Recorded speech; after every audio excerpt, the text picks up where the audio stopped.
అన్నవరం. నా పేరు doctor పితాన్ Annavaram, Ramya hospital and YSR Jagan hospital Kakinada. మరి ఈ రోజున మన గౌరవ ముఖ్యమంత్రి అయినటువంటి శ్రీ వైఎస్ జగన్మోహన్ రెడ్డి గారికి సంఘీభావం తెలుపుతూ మరి ఈ రోజున మేము ర్యాలీ నిర్వహిస్తా ఉన్నాము. జగన్మోహన్ రెడ్డి గారు ఈ 4.5 సంవత్సరాల్లో మరి మన అందరికీ తెలుసు, మా బీసీ ఎస్సీ ఎస్టీ మైనారిటీస్ వర్గాల యొక్క భవిష్యత్తు అంటే వాళ్ళ జీవితాలను ఎలా ప్రభావితం చేశారో, వాళ్ళని ఆర్థికంగా కానీ సామాజికంగా కానీ రాజకీయంగా కానీ ఎలాగా అభివృద్ధి చేశారో మనం అందరం చూస్తున్నాము.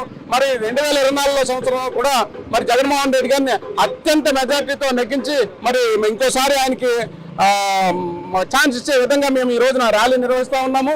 మరి అందరూ గమనించాలి, మరి జగన్మోహన్ రెడ్డి వచ్చిన తర్వాత ప్రతి మనిషికి కూడా కావాల్సింది విద్య, వైద్యం. మరి ఈ రోజున మన స్కూల్స్ కానీ లేకపోతే హాస్పిటల్స్ కానీ పిహెచ్సిస్ కానీ సిహెచ్సిస్ కానీ ఇవన్నీ చూస్తే మనం గ్రహించవచ్చు. నేను డాక్టర్ని కాబట్టి వైద్యపరంగా జగన్మోహన్ రెడ్డి గారు ఈ 4.5 సంవత్సరాల్లో ఎంత అభివృద్ధి చేశారో నాకు తెలుసు. ఎందుకంటే నేను పోషకాదేశం చేస్తున్నప్పుడు వేరే ప్రభుత్వం ఉండేది, అప్పుడు జనరల్ హాస్పిటల్స్లో అసలు అరకొర ఫెసిలిటీస్ ఉండేవి.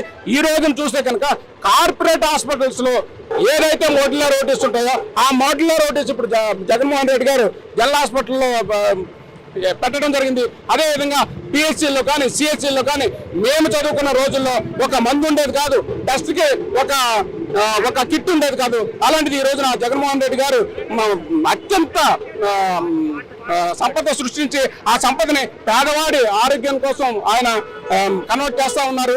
అదేవిధంగా మరి ఈ రోజున మనం స్కూల్ చూస్తుంటే కనుక స్కూల్స్ మేము చిన్నప్పుడు చదువుకున్నప్పుడు చెత్తగా ఉండేవి. ఈ రోజు చూస్తే కార్పొరేట్ స్కూల్స్కి ధీటుగా మరి ప్రతి స్కూలు కూడా అభివృద్ధి చేయబడింది. సో ప్రతి పేదవాడికి కావాల్సింది విద్యా, వైద్యం.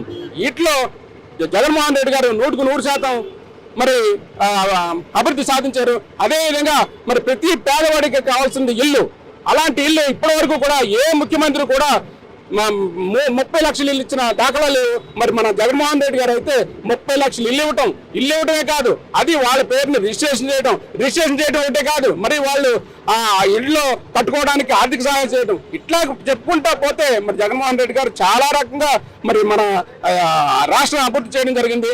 ఇంకొకసారి ఛాన్స్ ఇస్తే కనుక జగన్మోహన్ రెడ్డి గారు మన రాష్ట్రాన్ని దేశంలోనే అత్యున్నత స్టేజ్కి తీసుకెళ్తారని చెప్పేసి నేను సగర్వంగా చెప్తా ఉన్నాను, నేను నమ్ముతా ఉన్నాను. అందుకని మన రాష్ట్ర మన భవిష్యత్తుని దృష్టిలో పెట్టుకుని 2024లో కూడా మన జగన్మోహన్ రెడ్డి గారికి అత్యధిక మెజార్టీ సంపాదించి మన భవిష్యత్తుని మరి జగన్మోహన్ రెడ్డి గారు ద్వారా తీర్చిదిద్దుకునే అవకాశాన్ని మనం కల్పించి ఆయనకు ఒక ఛాన్స్ ఇస్తే మన జీవితంలో ఇప్పటివరకే చాలా మంచిగా అభివృద్ధి చేశారు.